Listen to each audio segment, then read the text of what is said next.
Welcome back to the channel guys. और आज हम लोग बात करेंगे पाकिस्तान का आर्मी को लेकर। जब इंडिया पाकिस्तान का डिवीजन हो रहा था उस टाइम अगर आपको पाकिस्तान में रुकना पड़ता तो अभी शायद आपका जो ग्रैंड चिल्ड्रन है वो लोग टीन एज में रहते और आप उन लोग का जो फ्यूचर है उसको लेके सोचते हैं। इंडिया में अगर कोई अपना नेक्स्ट जनरेशन का फ्यूचर को लेके सोचते हैं तो पहला जो सजेशन आता है वो होता है कि तुम डॉक्टर बन जाओ, तुम इंजीनियर बन जाओ, तुम सीए बन जाओ, तुम साइंटिस्ट बन जाओ या फिर तुम आर्मी में ज्वाइन करो। अगर आप पाकिस्तान में रहते हैं और अगर आप चाहते हैं कि आपका जो नेक्स्ट जनरेशन है उसका जो फ्यूचर है वो ब्राइट हो तो आपको सिर्फ एक ही चॉइस मिलता है कि आप आर्मी में ज्वाइन करो। आप बोलेंगे क्यों? रीजन मैं आपको बताता हूँ, मगर इसके पीछे कोई पैट्रियोटिक रीजन नहीं है। आप सोचेंगे क्यों, ऐसा क्यों? इंडिया में भी बहुत कोई जाके सजेस्ट करता है अपना नेक्स्ट जनरेशन को कि जाओ भाई तुम जाके मिलिट्री ज्वाइन करो या फिर नेवी ज्वाइन करो या फिर एयरफोर्स ज्वाइन करो। पाकिस्तान में ऐसा क्यों हो? तो ये तो एक अच्छी बात है ना, ऑब्वियसली अच्छी बात है, मगर पाकिस्तान में इसके पीछे जो रीजन है और इंडिया में इसके पीछे जो रीजन है ये दोनों में बहुत सारा डिफरेंस है। इंडिया का क्या रीजन है ये हम लोग को पता ही है, पाकिस्तान का एक ही रीजन है। अगर आपको पाकिस्तान में रहना है और पैसा कमाना है तो आपके पास सिर्फ एक ही चांस है कि आप पाकिस्तान का जो आर्मी है उसको ज्वाइन करो। आप पूछेंगे कि ऐसा क्यों? इसके पीछे भी बहुत सारा रीजन है, एक एक करके मैं आपको बताता हूँ। पाकिस्तान का जो आर्मी है ये दुनिया में one of the richest company है। आप बोलेंगे कंपनी मतलब जैसे कि रिलायंस है, अदानी है, इन लोगों का जैसा? इन लोगों से भी बड़ा। पाकिस्तान आर्मी का जो इनकम है वो हम लोगों का इंडिया में जो रिलायंस है या फिर अदानी है उन लोगों से भी ज्यादा है। आप बोलेंगे आर्मी कैसे इनकम करता है? आर्मी तो इनकम नहीं करता, आर्मी का तो काम है देश को प्रोटेक्ट करना। मगर पाकिस्तान में अगर आप देखेंगे पाकिस्तान आर्मी का जो काम है वो अलग है। वो अपने बलबूते पे अपने लिए इनकम करता है और अपने हिसाब से पाकिस्तान को चलाता है। आप बोलेंगे मैंने तो सुना था पाकिस्तान डेमोक्रेटिक कंट्री है, फिर आप बोल रहे आर्मी चलाता है? हाँ, आर्मी चलाता है। डेमोक्रेटिक कंट्री नाम में है जो वर्ल्ड के सामने रिप्रेजेंट किया जाता है, मगर आप अगर पाकिस्तान का हिस्ट्री देखें या फिर प्रेजेंट देखें तो मेनली जो है पाकिस्तान का जो आर्मी है वही लीड करता है। आप बोलेंगे इसके पीछे स्टोरी क्या है भैया? बताते हैं। पाकिस्तान का सबसे बड़ा जो रियल एस्टेट कंपनी है वो पाकिस्तान का जो आर्मी है वो ओन करता है। पाकिस्तान का सबसे बड़ा जो फर्टिलाइजर कंपनी है वो पाकिस्तान का जो आर्मी है वो ओन करता है। पाकिस्तान का स्कूल जो है वो पाकिस्तान का आर्मी ओन करता है। तो आप सोच ही सकते हैं पाकिस्तान आर्मी का जो इनकम है वो आज के डेट में हम लोगों का रिलायंस या फिर अदानी का नहीं है। इस हिसाब से पाकिस्तान आर्मी पाकिस्तान में राज करता है। तो आपका नेक्स्ट क्वेश्चन रहेगा भैया प्रॉफिट क्या होता है? प्रॉफिट भी कुछ आता है होगा या फिर प्रॉफिट में कैसे डिवाइड होता है? प्रॉफिट का जो पैसा है किसको मिलता है? यही है कहानी का मेन राज। अगर प्रॉफिट आता है तो प्रॉफिट जरूर डिवाइड होगा। वो डिवाइड हो जाता है पाकिस्तान आर्मी का जो टॉप में बैठा है, जो भी जनरल है या फिर जो भी ऑफिसर्स है उन लोगों में। आप बोलेंगे कैसे ये बताते हैं आगे जाके, मगर उससे पहले आपको समझना चाहिए कि ये जो वीडियो है ये बनाने में बहुत ज्यादा मेहनत लगता है। आपका एक सब्सक्रिप्शन या फिर सब्सक्राइब बटन को ढूंढ के बस एक क्लिक करने में आपको ज्यादा कुछ नहीं आएगा, मगर वही हेल्प मेरा जैसा क्रिएटर को ग्रो करने में बहुत हेल्प करता है। अगर आप ये हेल्प करते हैं तो मैं जाके आगे आपके लिए और भी बेहतरीन तरीके से कुछ वीडियो ला सकूंगा। तो प्लीज सब्सक्राइब द चैनल। तो अब आते हैं डेटा में। हमेशा हम लोग देखें कोई भी स्टोरी के पीछे जो मेन पिलर होता है वो है स्टोरी में क्या डेटा हम लोग आपको प्रोवाइड कर रहे हैं। तो इस हिसाब से कुछ डेटा चेक करते हैं। पहले दुनिया का जो जीडीपी है उसमें पाकिस्तान जो है वो 42 नंबर पे आते हैं। तो पाकिस्तान का क्या हालत है ये आप यहाँ से कैलकुलेट कर सकते हैं। ऑन द अदर हैंड हम लोग अगर पाकिस्तान आर्मी का जो पोजीशन है उस हिसाब से देखें दुनिया में नंबर 7 पे आता है। तो एक कंट्री जो जीडीपी में 42 में रैंक करता है वही कंट्री का आर्मी जो है वो 7th पे रैंक करता है। आप पूछेंगे कि भैया इंडिया का मिलिट्री का कौन सा पोजीशन है? ये वर्ल्ड में इंडियन मिलिट्री 4th पोजीशन में रैंक करता है। पाकिस्तान का जो आर्मी है वो फ्रांस, ऑस्ट्रेलिया, इटली, इजराइल इन लोगों से भी आगे है। तो इससे हम लोग ये समझ गए कि पाकिस्तान का जो आर्मी है ये ऑलरेडी एडवांस है। एक बार चेक कर लेते हैं यही एडवांस आर्मी के पास आज के डेट में क्या क्या एसेट्स है। मोर देन 5,60,000 जवान है पाकिस्तान आर्मी के पास, 2,000 टैंक है, 4,000 आर्टिलरी गन्स है, 425 कॉम्बैट एयरक्राफ्ट है और 9 सबमरीन है। इसके अलावा भी पाकिस्तान के पास शाहीन 2 है जो कि पाकिस्तान चाइना के साथ मिलकर डेवलप किया है। ये एक ऐसा मिसाइल है इसका एक्सपेक्टेड रेंज है 2000 किलोमीटर। तो आप पूछेंगे कि भैया इंडिया का क्या पोजीशन है? तो अगर हम लोग यही एसेट्स को कंपेयर करें इंडियन आर्मी के साथ, इंडियन आर्मी के पास इसे बहुत ज्यादा एसेट्स है और इंडियन आर्मी इससे बहुत ज्यादा पावरफुल है। तो आप पूछेंगे भैया तो न्यूक्लियर पावर के बारे में आप कुछ बोल नहीं रहे, उसका हिसाब क्या है? ऑब्वियसली न्यूक्लियर पावर के हिसाब से अगर देखा जाए तो ऑफिशियली इंडिया के पास जो न्यूक्लियर पावर का काउंट है वो है 140, जबकि पाकिस्तान के पास है 150। एक और मेन रीजन है जिसको लेके पाकिस्तान हमेशा कूदता है, वो है पाकिस्तान का जो दोस्ती है चाइना के साथ। हम लोग अगर थोड़ा सा पास्ट में जाके देखें तो इंडियन आर्मी को कभी भी किसी का दोस्ती का जरूरत नहीं है इंडिया को प्रोटेक्ट करने के लिए। जब भी इंडिया को जरूरत पड़ा इंडिया ने अपना जो 3 सर्जिकल स्ट्राइक है वो किया। On the other hand Kargil में जब वॉर हुआ इंडिया ने कारगिल वॉर भी लड़ा और हमेशा इंडियन आर्मी अपने बलबूते पे ये लड़ता है, ना कि दोस्त का दोस्ती निभाने के लिए इंडियन आर्मी बैठा रहता है। आज के डेट में इंडिया का जो कंडीशन है इस हिसाब से अगर देखा जाए तो इंडिया एक बहुत ही बेहतरीन पोजीशन में है, जबकि पाकिस्तान का जो हालत है वो हमेशा न्यूज में हम लोग देखते ही रहते हैं। तो आप पूछेंगे कि भैया अगर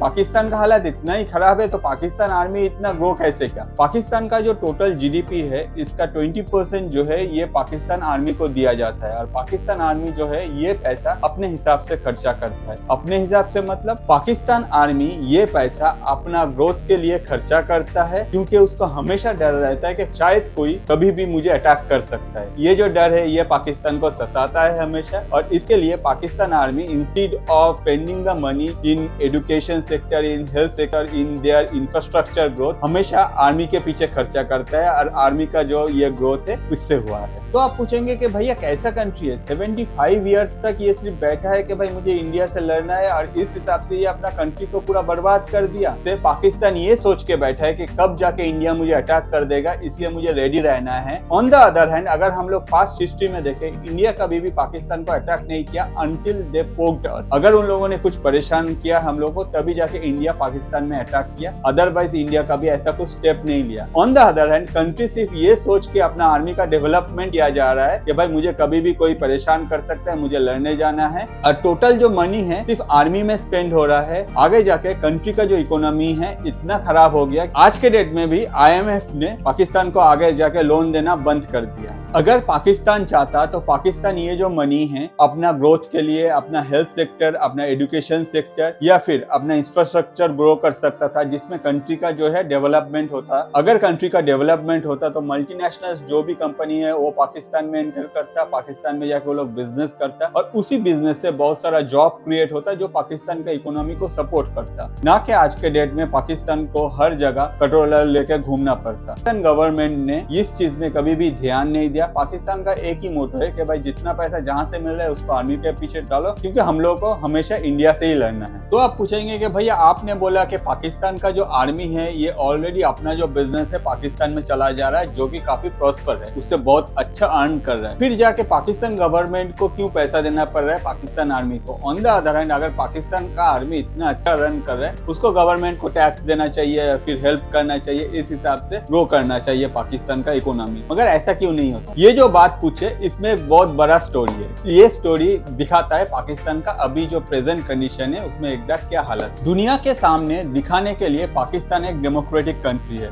मगर हम लोग अगर पाकिस्तान का कभी भी कंडीशन देखें ये डेमोक्रेसी यहाँ कुछ माना नहीं जाता है। पाकिस्तान का ex prime minister Imran Khan को जिस तरह से कुछ दिन पहले अरेस्ट किया गया, अपना ही मैन पावर यूज करके, अपना ही कोर्ट को तोड़ के इमरान खान को जिस तरह से घसीटते हुए लेके गया,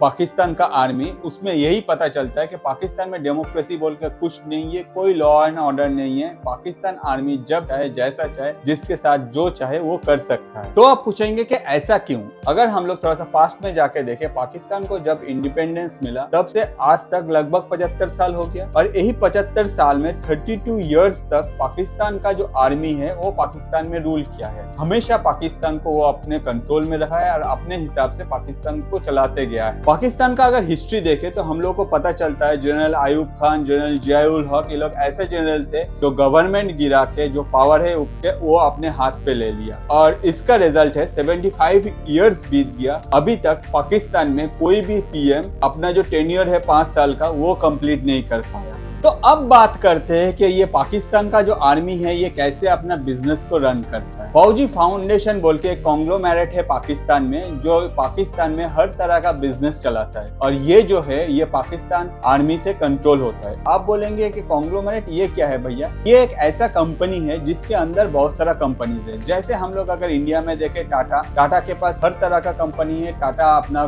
घड़ी बेचता है, टाटा अपना कार बेचता है, टाटा अपना नमक बेचता है, टाटा अपना चाय भी बेचता है। तो इस हिसाब से अगर देखा जाए फौजी फाउंडेशन जो है वो पाकिस्तान का टाटा है, मगर में एक चेंजेस है। टाटा जो है ये एक प्राइवेट एंटिटी ओन करता है, फौजी फाउंडेशन जो है ये कोई प्राइवेट एंटिटी ओन नहीं करता है, ये पाकिस्तान का जो आर्मी है वो ओन करते हैं और इसमें जितना भी प्रॉफिट होता है सब पाकिस्तान आर्मी के पास जाता है। तो आप पूछेंगे कि भैया कौन कौन सा सेक्टर है जिसमें ये फौजी फाउंडेशन अपना बिजनेस करता है? Fertilizer, cement, home, security, power company, marine, terminal, solar energy, हर सेक्टर में ये फौजी फाउंडेशन जो है अपना कंपनी बना के रखा है। अगर कोई भी पाकिस्तानी को कुछ भी खरीदना पड़ता है तो वो लोग जो है वो इन लोगों का जो ही प्रोडक्ट है वही यूज करता है और वही खरीदता है हमेशा। तो आप पूछेंगे कि भैया इतना जो पैसा है तो एटलीस्ट क्या कुछ वैल्यूएशन का भी आइडिया होगा? ऑब्वियसली 2007 में एक सर्वे किया गया था जिसमें पता चला था कि पाकिस्तान का जो आर्मी है इसका वैल्यूएशन उस टाइम में 10 बिलियन पाउंड से भी ज्यादा है। तो अभी ये जो रिसेंट वैल्यूएशन है ये तो और भी ज्यादा बढ़ जाएगा और उस हिसाब से पाकिस्तान आर्मी का जो पावर है वो भी बढ़ गया है। कोई भी ऑफिसर या फिर कोई भी जनरल अगर पाकिस्तान आर्मी से रिटायर करता है तो पाकिस्तान आर्मी के तरफ से उन लोगों को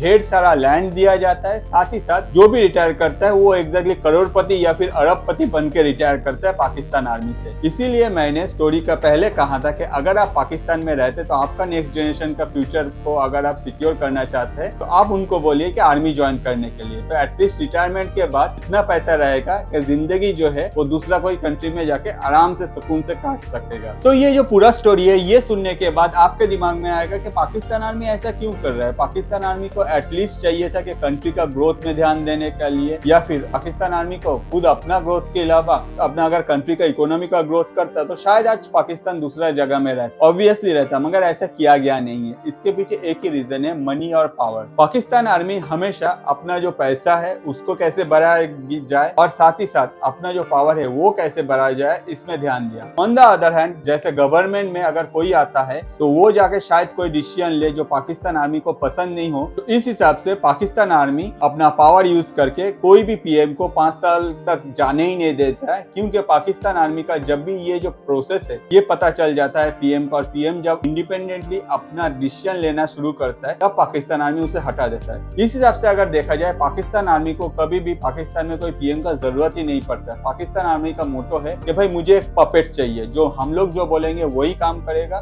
हम लोग के हाँ में हाँ बोलेगा, हम लोग के ना में ना बोलेगा। अगर वो नहीं बोलता है तो उसको हटाओ। पाकिस्तान आर्मी को पसंद था इमरान खान एक टाइम में, इसलिए इमरान खान पीएम बना। जब उन लोगों को लगा कि उन लोगों का जो काम है उसमें इमरान खान जाके अपना डिसीजन थोप रहा है तो इमरान खान को लोगों ने हटा दिया। At that point of time Imran Khan का सोच था कि भाई मेरा अच्छा इमेज है और उस हिसाब से मैं आगे जाके पाकिस्तान के लिए ग्रोथ करूंगा या फिर पाकिस्तान के लिए डिसीजन लूंगा। जब इमरान खान को पता चला कि भाई अगर मुझे पाकिस्तान में पीएम बना रहना है तो मुझे बात सुन के एक पपेट बन के रहना पड़ेगा, तभी इमरान खान को हटाया गया है। ऑन द अदर हैंड जो ये चीज नहीं कर पाएगा वो कभी भी पाकिस्तान में पीएम या फिर कोई लीडर बन नहीं पाएगा आगे जाके लॉन्ग टर्म में। तो देखा जाए सबसे ज्यादा जो प्रॉब्लम होता है वो है पाकिस्तान का। आर्मी का कोई सोच ही नहीं है कंट्री का इकोनॉमी को लेके या फिर कंट्री का ग्रोथ को लेके। अगर कोई पीएम होता तो शायद वो लोग अपना जो इकोनॉमिक कंडीशन है उसमें ध्यान देता, या फिर अपना जो एजुकेशन सेक्टर है या फिर इंफ्रास्ट्रक्चर है या फिर कंट्री का जो हेल्थ रिलेटेड इश्यूज है या फिर कंट्री में जो जॉब क्रिएट करने का जो प्रोसेस है उसमें ध्यान देता। मगर कोई भी गवर्नमेंट टिक नहीं सकता है, आर्मी का जो इतना इन्फ्लुएंस है इसलिए। On the other hand army को इस सब चीज में कोई इंटरेस्ट नहीं है। आर्मी को सिर्फ अपना ग्रोथ से फायदा कैसे हो सकता है उसमें ध्यान देना है। इसलिए पाकिस्तान का आजादी के 75 साल के बाद भी इस जगह रह गया है। पाकिस्तान आर्मी जो है वो अपना जो ग्रोथ है वो कंटिन्यू चलाए जा रहा है। उसको पता है कि अगर पाकिस्तान में रहना है तो भाई अपना ग्रोथ करते जाओ, अपना पैसा बढ़ाओ। और तो हम लोग अगर देखें कि पूरा स्टोरी से हम लोग को क्या पता चला, पूरा स्टोरी से हम लोग को यही पता चला कि पाकिस्तान का जो इकोनॉमिक कंडीशन है को लेके पाकिस्तान का जो आर्मी है उसको घंटा फर्क पड़ता है। वो सिर्फ अपना ग्रोथ में बिजी है और अपना प्रॉफिट में बिजी है। जो पाकिस्तान का आर्मी ज्वाइन करता है आगे जाके वो सिर्फ अपना ही ग्रोथ समझता है। On the other hand Pakistan का आर्मी कभी भी पाकिस्तान के लिए काम नहीं करते, वो सिर्फ अपने आप के लिए काम करते हैं। उन लोगों को चाहिए अपने आप में जितना बड़ा हो हो सके, ना कि कंट्री बड़ा हो। ऑन द अदर हैंड यही जो सेम टर्मोइल चल रहा है पाकिस्तान में बहुत दिन से, इसलिए कोई भी एमएनसी यहाँ एंटर नहीं कर, क्योंकि पाकिस्तान में कोई भी एमएनसी को जाके ओपनली बिजनेस करने का कोई परमिशन नहीं है। ऑन द अदर हैंड कब जाके उसका सरकार रहेगा या फिर कब जाके आर्मी क्या रूल लाएगा, ये सोच के हर कंपनी पाकिस्तान में जाता नहीं है और कंट्री का ग्रोथ नहीं होता है। फॉरेन इन्वेस्टमेंट जो है वो सिर्फ चाइना से मिलता है, जबकि इंडिया का अगर कंडीशन देखे तो हम लोग जीडीपी में बहुत आगे चल चुके हैं। पाकिस्तान का जो आर्मी है या फिर जो भी मिलिट्री है जो इतना स्पेंड करता है उसके ऊपर उससे चलते हुए पाकिस्तान अपना जो कंट्री है उसको बहुत पीछे लेके चला गया।